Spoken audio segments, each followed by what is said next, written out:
Good morning. I am Dennis Green, and I'd like to welcome you to our webinar on discernment. And at first glance, one might ask the question, why would a fundraising professional be so interested in the topic of discernment? Well, I believe that stewardship, fundraising, generosity, they're all subsets of discernment. This has been the primary orientation of my life for the last 51 years, and I'm 65 years old now. Church development exists just to help churches do capital campaigns, and we give away all of our research and information on stewardship, which is our stewardship use system is used by many churches, by thousands of people across the United States. And I myself care so greatly about discernment that I really figure it to be the focus of my entire career.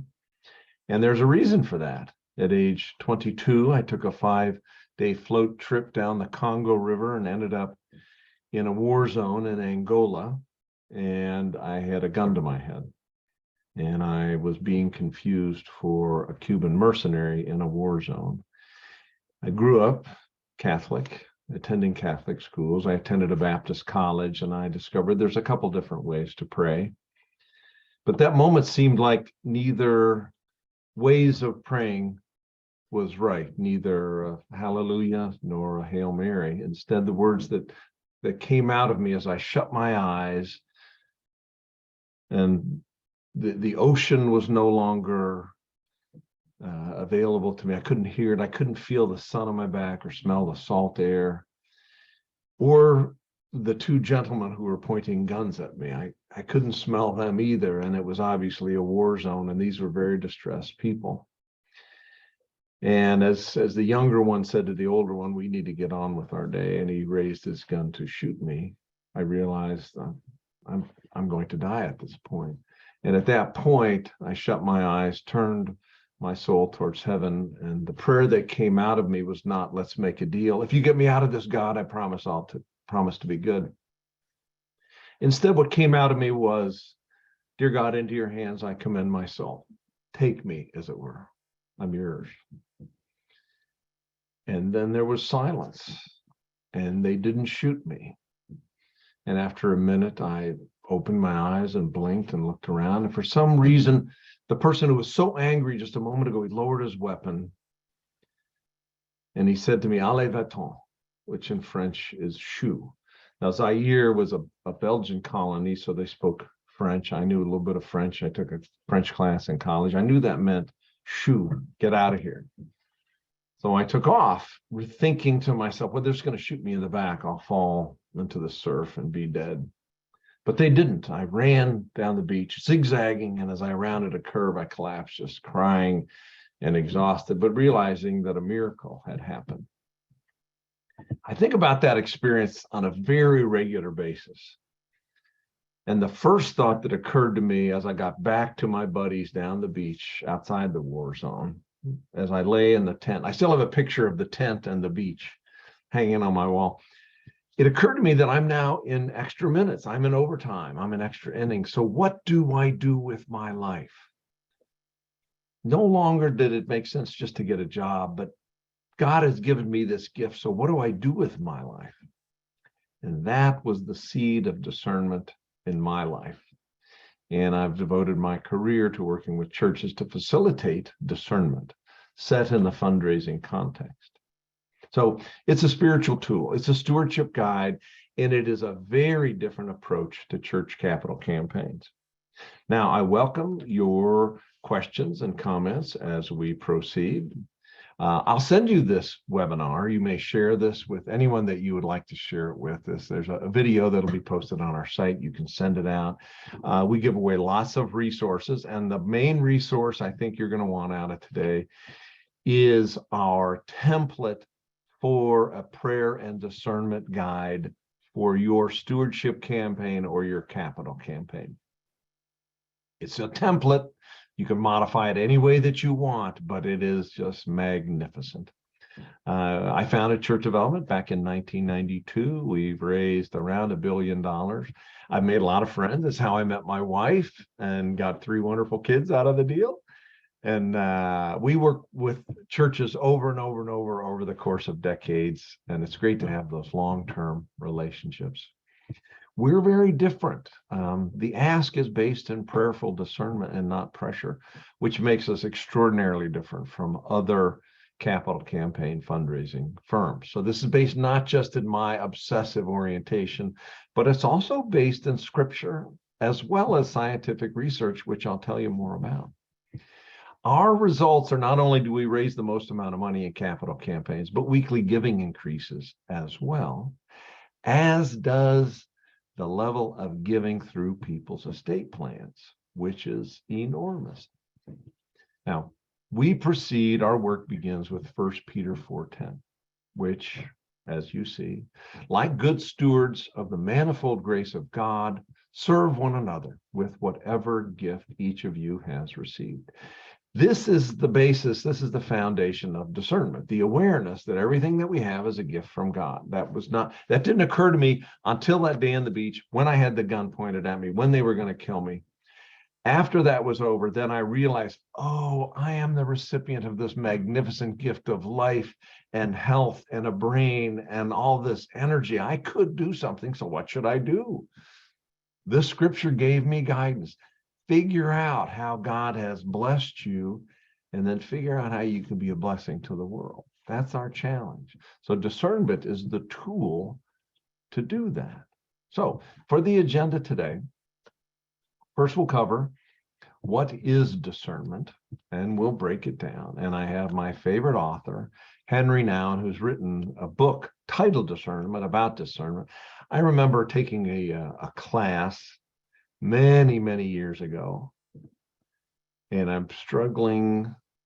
Biagio Mazza, that was the teacher, and a wonderful person, deeply spiritual, very well educated, life-changing, that really broke down what is discernment and how does it work and how you can use this as a tool on your spiritual path.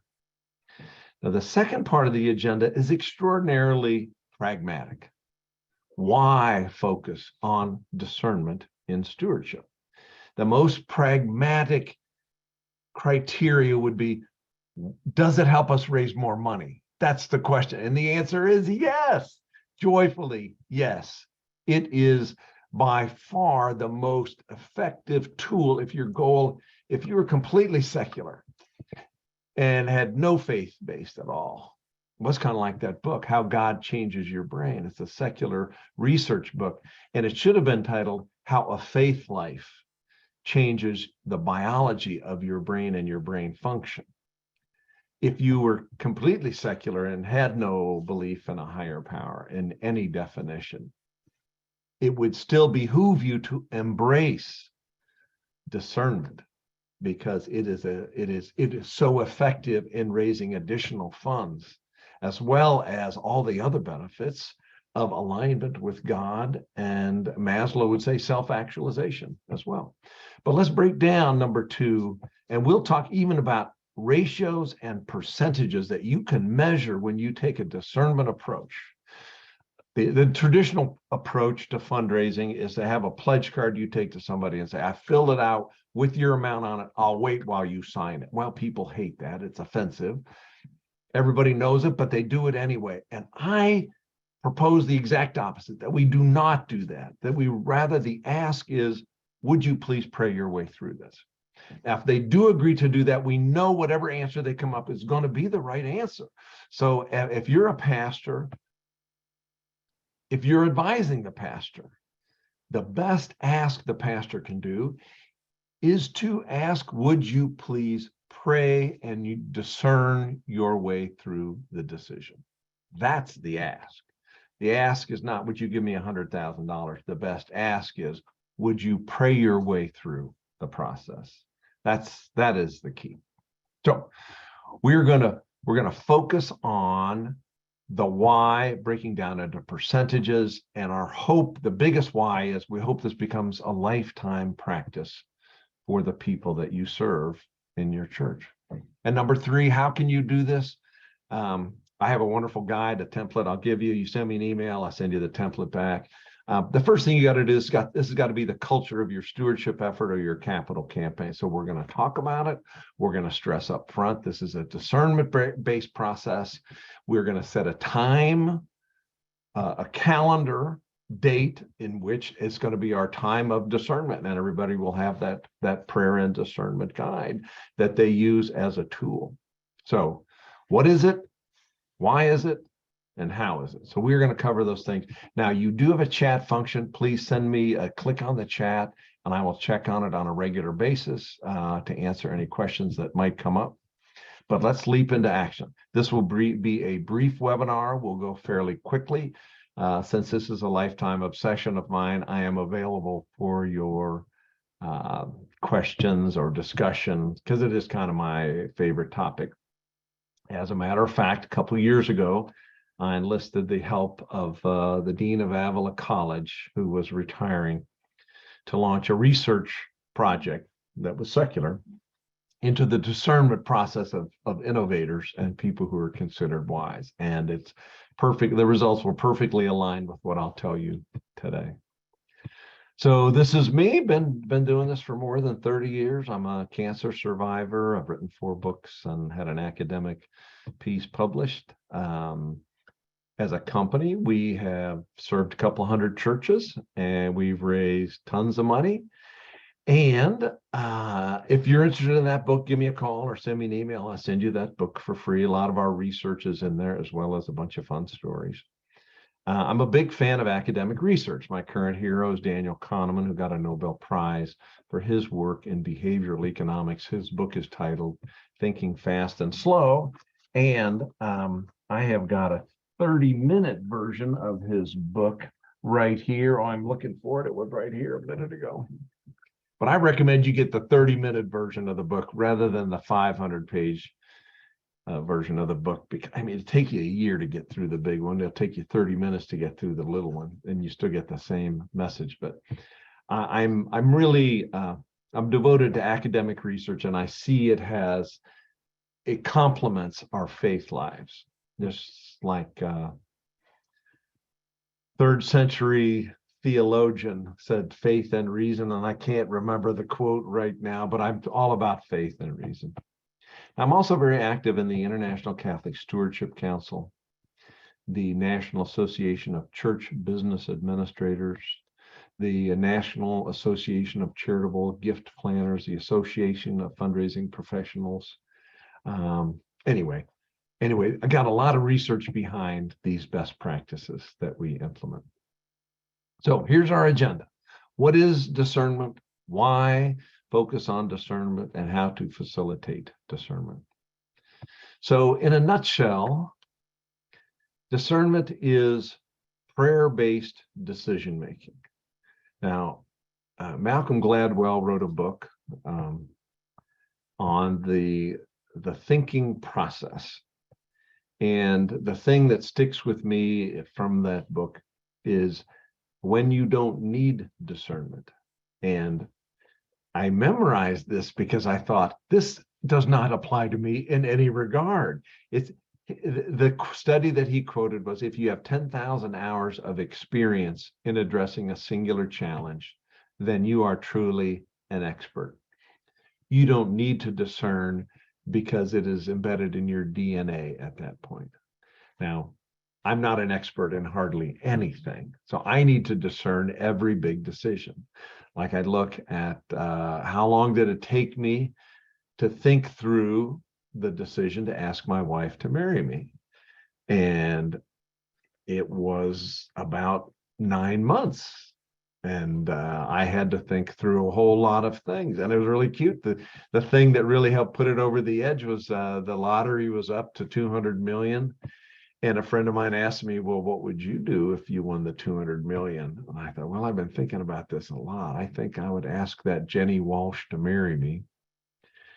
And I'd have a bunch of kids. And he says, really?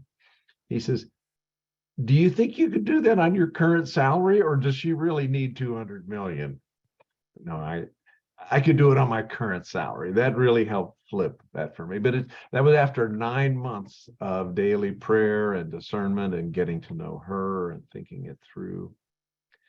I looked at starting my business. That took a whole year of discerning, to thinking through, how could I best use my values and skills to make the world a better place? So in essence, it is prayer-based decision making. Now, this is a close relationship to wisdom. Of the four cardinal virtues, wisdom is considered the charioteer. So certainly justice is important, and the frugality of managing one's life without excesses is important. But when you take the cardinal virtues as a whole, the big picture decision-making process is the most important one. So how does one manage a discernment process in one's life? The first recognition is to know that it is more than a rational process. So when you consider wisdom, well, I'll tell you a story about raising my children. At the end of our kitchen table, we have a whiteboard, and we have the subject of the week. And this might reveal to you that I may be the worst parent that has ever lived, but I put the subject of the week up there, and the one that sticks with you.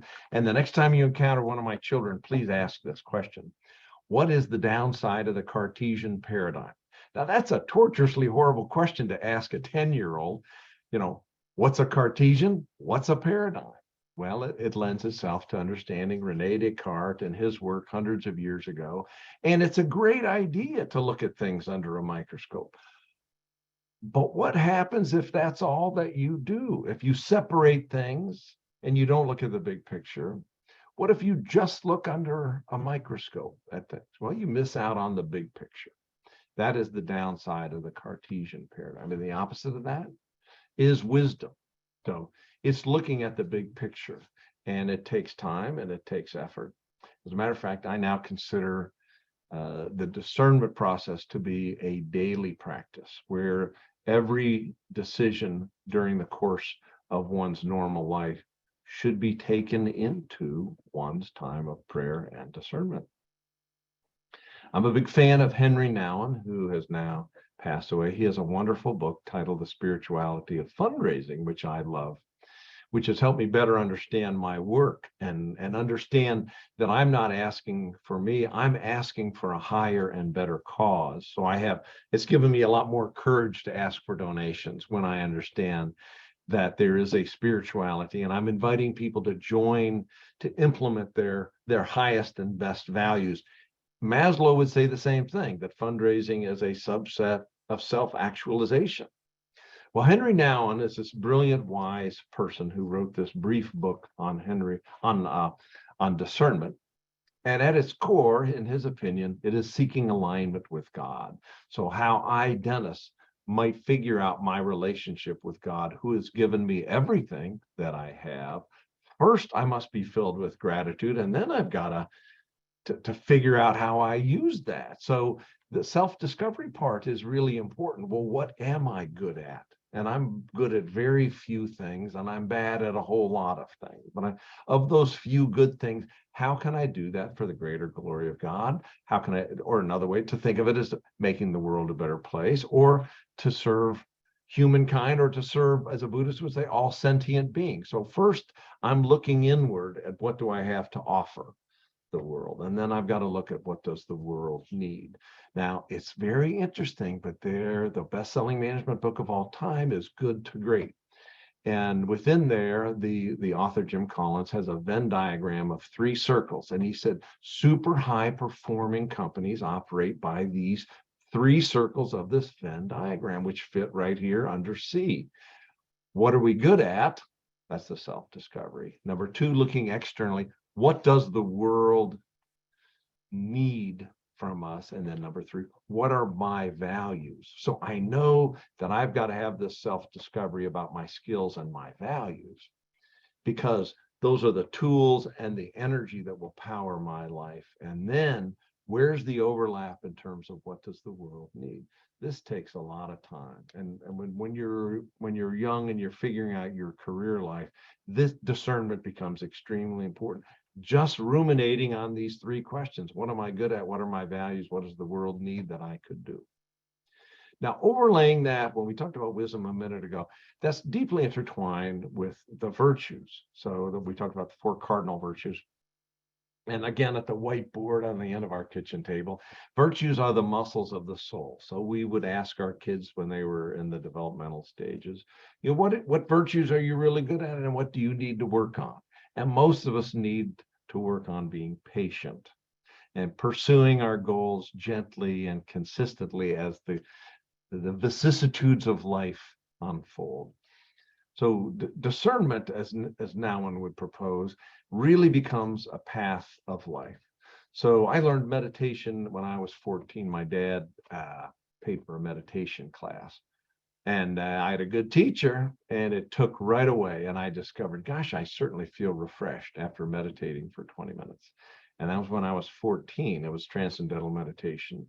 And now I meditate twice a day at 6:30 a.m. and 4 p.m. In the morning, it's about 20 minutes. In the afternoon, it's about 40 minutes. And it's remarkably similar. And if I wasn't here in this beautiful setting that you see, you might see my easy chair behind me, which is where I sit and meditate. And I go through the same process guided by Henry Nouwen's guidelines, where I settle in and I empty myself and I let go, and then I turn my attention upward. And I present to God my problem or my challenge of the day, and I seek God's will through me as I make decisions about my life. Now, I don't have to do the discernment process on what I should eat for dinner, but I should do the discernment process on the few big decisions of my life that occur over the course of a normal year. And there's only a couple of them every year, and they usually take a lot of time, and they're worthy of my time. I would say that discernment is the most important thing in my life. And it is a pleasure to be part of a system that promotes discernment. It is now, I have figured out, I have my relationship with my wife and my kids, those people who are so close to me, and I have my discernment life, my prayer and discernment life. And those are kind of the most important things of my life. So I know that makes me simple, but I feel like I got a great life. So now let's get pragmatic. Why should you focus on discernment in your stewardship efforts? Number one, Daniel Kahneman pointed out in his book, Thinking Fast and Slow, the most powerful driver and most powerful motivation is to avoid what doesn't work. So not just him, but Chuck Norris. Chuck Norris's guidance for success, were he a consultant, is figure out what doesn't work and then don't do that. Okay, I love that advice. Chuck Norris, the philosopher. The traditional fundraising approach has a pledge card that has been filled out, and we hand it to people and say, take your time and just sign this while I wait. The amount is already on there. This church that you see portrayed right here, the pastor, or Father Matt Roeder, when he was soliciting bids for consultants, he very wisely brought in a committee, and they interviewed a wide variety of consultants. And the main thing the parishioners said is, let us not replicate the disaster of our previous capital campaign, where there was so much pressure that people quit the parish. And what a disaster that is. They lost their relationship with their spiritual home over a dumb capital campaign. What a disaster.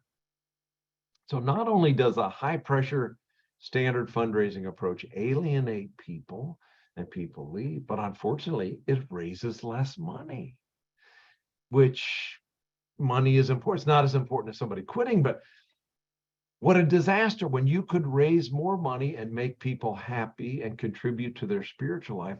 Well, why not do that? We have discovered that the discernment process yields a greater level of joy about being a member of a parish. There's greater generosity, regular giving increases, and planned gifts increase as well. Now, my coworker Daryl Prater is kind of the LeBron James of our organization. He just gets the best results, and I brag about him. I'm so proud to have him as a coworker. He recently completed a campaign for St. Margaret's Parish, and I remember it was the biggest challenge of his life. They had 3 asks at the same moment. They had their capital campaign ask, for which we were hired. They also had their annual stewardship ask, and they had their diocesan campaign ask, all on one pledge card. This seems like an insane amount of pressure, the worst possible circumstance. And are we going to live through this? Well, they did. Then they focused on discernment. They did all the right things in a capital campaign. Lots of input, lots of fun activities, lots of awareness building, really good at thanking people, all the good stuff that a campaign looks like. But the most important process was discernment. And we just hit it straight on. We know that we presented this big challenge in front of you, and we would invite you to pray your way through the decision. What amount would you like to give to the capital campaign? What amount would you like to give to the annual stewardship, pledging for the year ahead? And would you consider giving to the diocesan campaign as well? Well, smashing success. They raised more than 3 times annual giving in their capital campaign. The stewardship pledges went up by 20%. 20%. That is remarkable in any circumstance, and it's just shocking that they had 20% more people making commitments to the annual stewardship effort. And then the third one was even harder to believe. They went over their goal in the diocesan campaign, which nobody ever does. It's incredible. So if you're completely secular and didn't believe in God or prayer or any of that stuff, you still would implement a discernment process because the yields are incredible. Now, as you know, every mainline denomination is suffering, and we need all the help that we can get. I would say invoking discernment in your stewardship process is one of the best things that you can do to increase the well-being and health of your church as an organization, and item C, contributing something to the lifetime of these people who are part of your community. So I myself have derived such benefit from my daily discernment practice. It's the one thing I would suggest for every other human being alive. Have a time every single day where you place yourself in prayer in the presence of God and seek God's wisdom and guidance in your life. And I've discovered, as Malcolm Gladwell talked about, it doesn't happen overnight. It's not immediate. You got to have 10,000 hours of experience to get immediate, quick answers. Everything else takes time. It's like farming. Okay. Item 3, and we're moving towards wrapping it up. How to facilitate discernment. So the first thing one must do is talk about it. Talk about it a lot. And let people know right off the bat that we will be basing our decision-making in prayer and not pressure. So let people know up front. I would recommend that your pastor talk about it from the pulpit. I recommend that your prayer team create a prayer and discernment video where you're inviting people to join the process. Have a campaign prayer that focuses on discerning God's will. So the campaign prayer would not be, "Dear God, help us people give a lot of money." No, the campaign prayer is about, "Dear God, guide us to discern your will for this parish, and then give us the strength to move forward." Campaign prayer can be very simple, but boy, can it be powerful. Okay, B, set a time for discernment. I recommend, if it's a stewardship effort, it's 2 weeks before your annual stewardship campaign commitment Sunday. If it's a capital campaign, 2 weeks before your capital campaign commitment Sunday. I recommend that you announce these dates and you facilitate that as well. You could have an initial event that kicks it off. You could announce it on Sunday.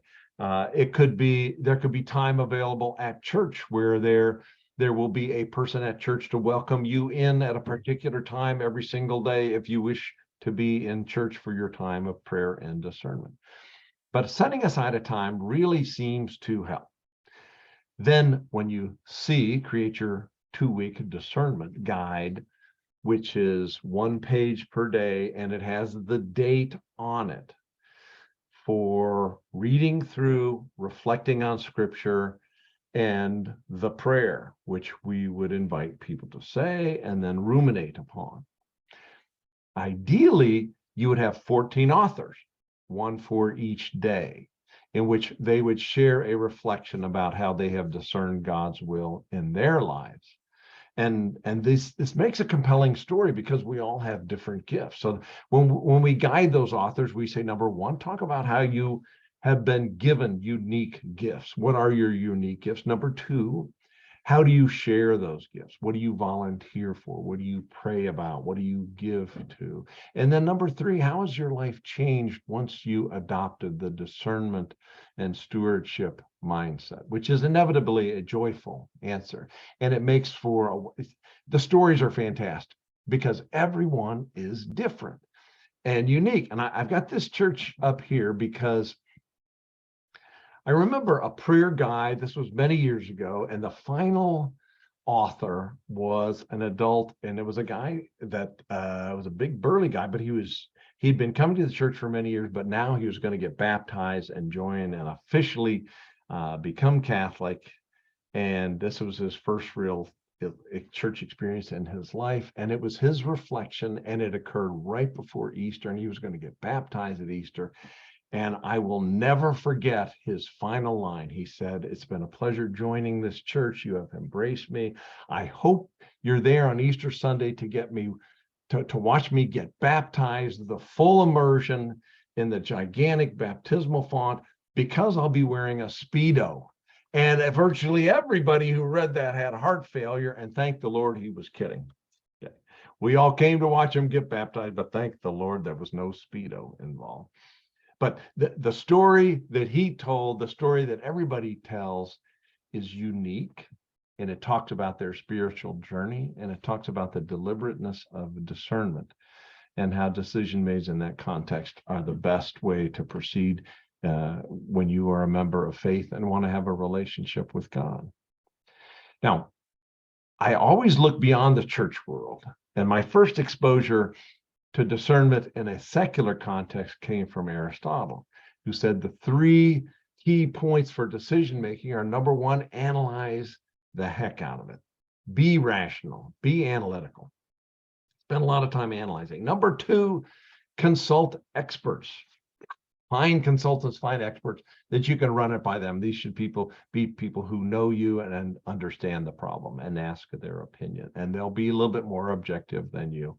And then number three, he said, ruminate upon the challenge. Ruminate. Daily allow your mind to roll over in that. When I was doing my academic research on the process, I discovered that there's a term for that: transient hypofrontality.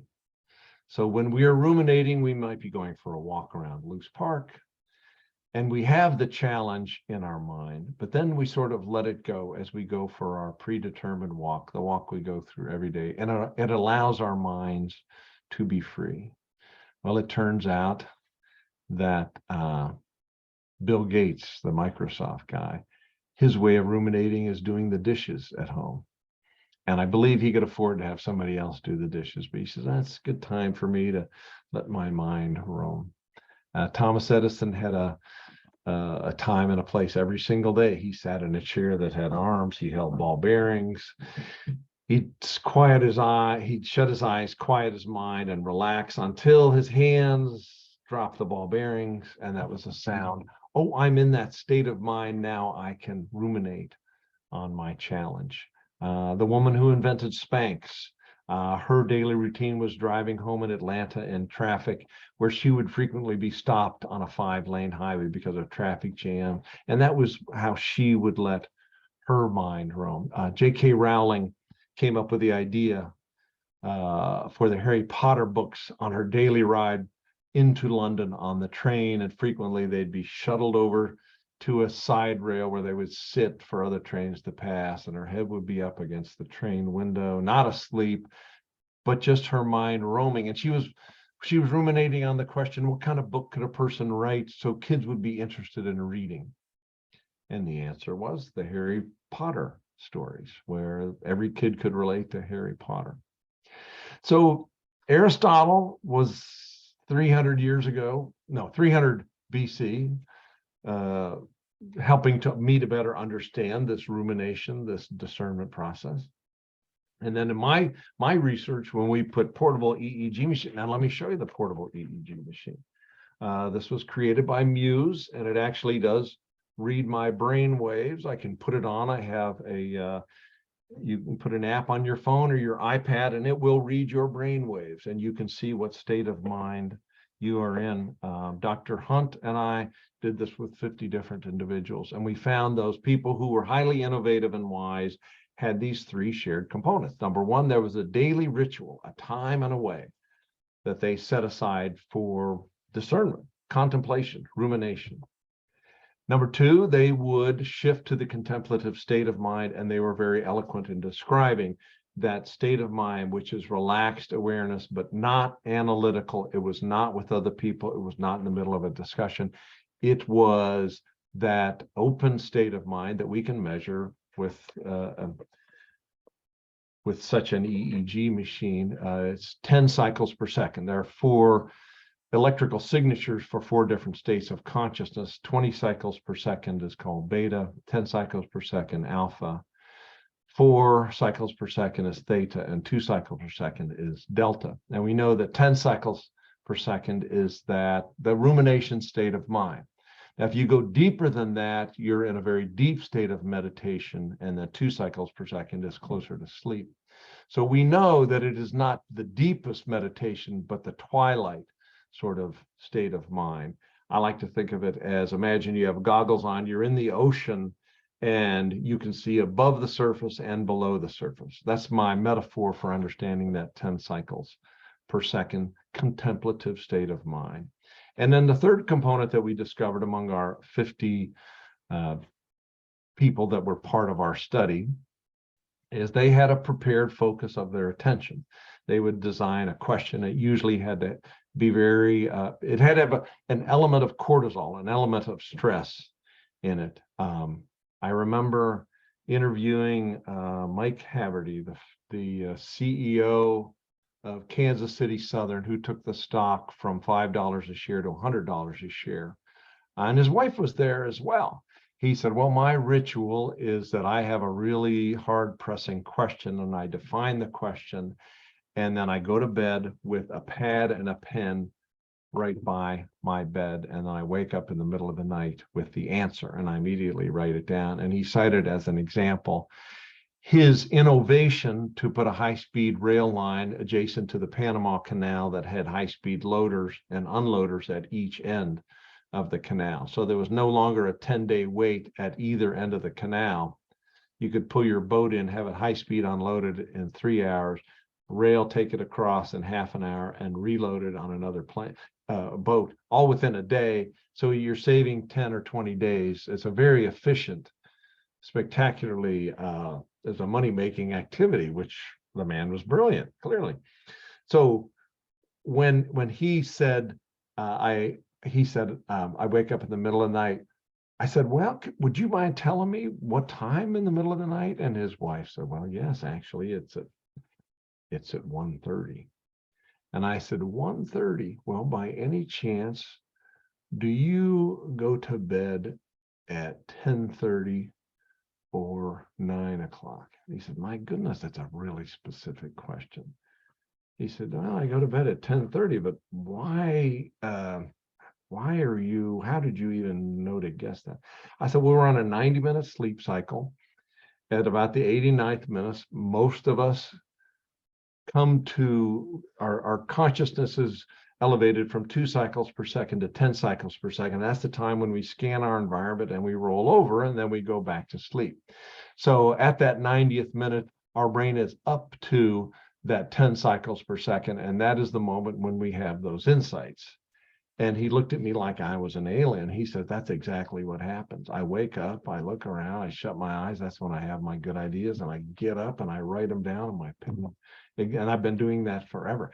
Now, it's very interesting. He's not the only one. When I interviewed Mike Garrett, the former athletic director of USC and Heisman Trophy winner, who took USC's athletic department from 17 million to 100 million per year, same exact process. So what I found out going through, so we had 50 interviewees, and then we took another year and looked back in time and read a whole lot of biographies, and we found 100 more people. So we really have a scientific basis for the efficacy of discernment. Isn't that cool when we have faith and reason interacting? So I would encourage you personally, please create a daily ritual. Be aware of your state of consciousness and shift to that contemplative state of mind. Among our subjects and in the autobiographies, the most common ritual really was to go for a walk. So go for a 40-minute walk, same route. Be aware you're going to shift to the contemplative state of mind and have your question ready. Don't focus on it, but bring it to the forefront of consciousness and allow your subconscious to ruminate upon that. Now, we've gone far afield from how you can use discernment as a tool for your stewardship guide. But going back to the basics, set up a time and a place and a tool for your people to engage in the discernment practice. I hope that someday we consider discernment as one of the best practices in parish stewardship. If you subscribe to the Church Development Stewardship System, we will give you all these best practices for free. Send me an email to sign up. I'm not going to spam you. We give it away, but it's chock full of stuff like this topic we're talking about right now. In addition, I'm obsessed with planned giving. And just imagine if you had started a deliberate planned giving effort 20 years ago, you wouldn't be having a capital campaign or even an annual campaign at this point in time. Our case study at St. Thomas More is working on their third capital campaign over the course of 12 years. And we asked people in the feasibility study, would you please consider including the parish in your estate plans? We had a shocking number. Over 20% of the people said yes. So by golly, we wanted to nurture that. We want to nurture that and invite people to do that. Unfortunately, 70% of the population dies with no estate plans. So we want to give that to them as a gift. Okay, now we got to wrap this up. Forgive me. I get so excited about these subjects. I have some resources that I can give you. I can connect you with these people who live to serve churches. I've got a visioning facilitator who has worked in the church for decades, who's an expert, who will talk to you for free. She will answer your questions. How do we organize the consensus-based visioning process? You can hire her if you want, or if not, that's okay too. She's here to serve the church. I have a facilities cost estimator. I used them just the other day. I have a church in Oklahoma that needs to redo their foyer. It was a 20-minute phone call. They gave us a ballpark. They were super, super helpful, and they've worked with lots and lots of churches. How much money can we borrow? I have a church loan expert on speed dial. She can answer your questions. How much money will our budget support? What are you comfortable with? What are your parameters? What do I need? She'll talk to you for free. And I'm the church capital campaign consultant. I will talk to you for free too. Give me a call. Pardon me. My number is on this on the slideshow. I needless to say, I get very excited about this, and it is my greatest joy. And I made many friends. It's my life mission. So let me know if I can help you in any way. That's me. That's my phone number. That's my email. Call me. And just in terms of following up, we will email this out to you if you've signed up for the webinar. And there's a bunch of people. We only had like 25 or 6 people attending today. We had another 50 signed up. We'll send it out to all of them as well. Okay, we are done. Thank you so much for joining me. I look forward to meeting you in person. I would happily do a Zoom meeting with your stewardship committee to share this stuff with them. And I would happily, if you have a capital campaign, call me. We exist to do church capital campaigns. That's how we make our money, and we would love to work with you. So thank you so much for joining me today. Go forth, good luck, and God bless. Bye-bye.